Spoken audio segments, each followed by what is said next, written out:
house and just left the back end of it, and we lived in the kitchen. And I hired a boy from, well, he wasn't a boy, he was a young man from Brackettville. He wanted to live in San Antonio, and so we gave him $1 a day and his food. And we took the old lumber and the money that I had there, and I built that house. It's over on 420 Couples Road now, complete. And but it lacked.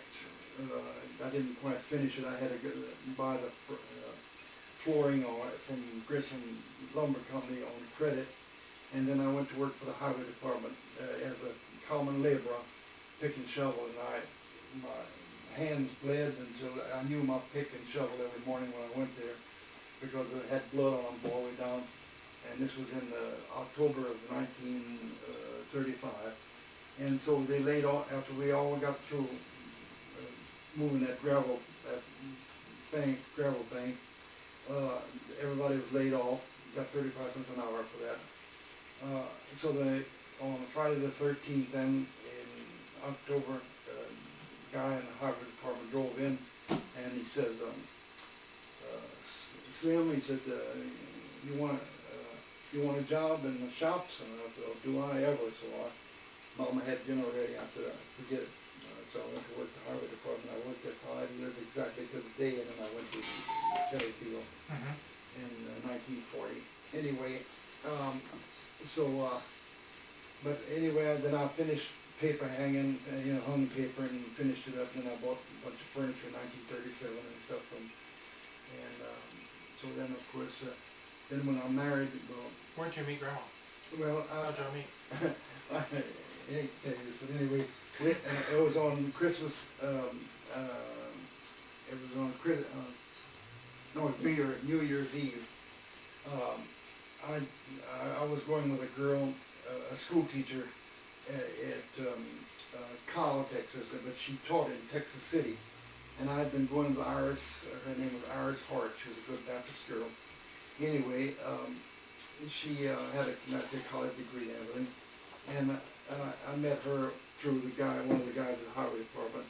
And I guess I was supposed to, that Christmas, I was supposed to give her a ring, but everybody got around and thought I was going to give her a ring, but I didn't. This was Iris? Iris Hart, yeah. Hart, H-A? H-A-R-T, And so, anyway, so then New Year's Eve, I didn't go up there to Kyle, but I was there at Christmas.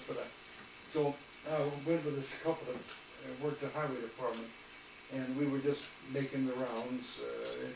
And so this place was behind Texas Theater, down on the river level, and it was called La Tapatia or something like that, I think. Yeah. Anyway, so we went in there and were drinking beer, of course, and so this Mac Core, K-O-H-R, very good friend.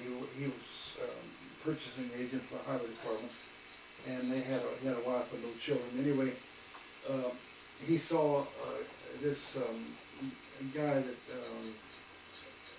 he knew there, that later had a place on Broadway there. I can't think of his name, but anyway, he played slide trombone and stuff, and I had an old saxophone I played, and stretch accordion.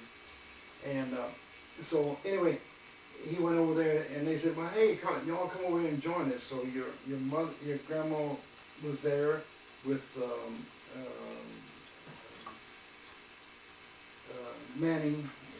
Hiram Manning, a tall, slim guy, and then there was 2 other couples, and your grandma worked for the telephone company as an operator at night, till midnight every night, on a long distance operator.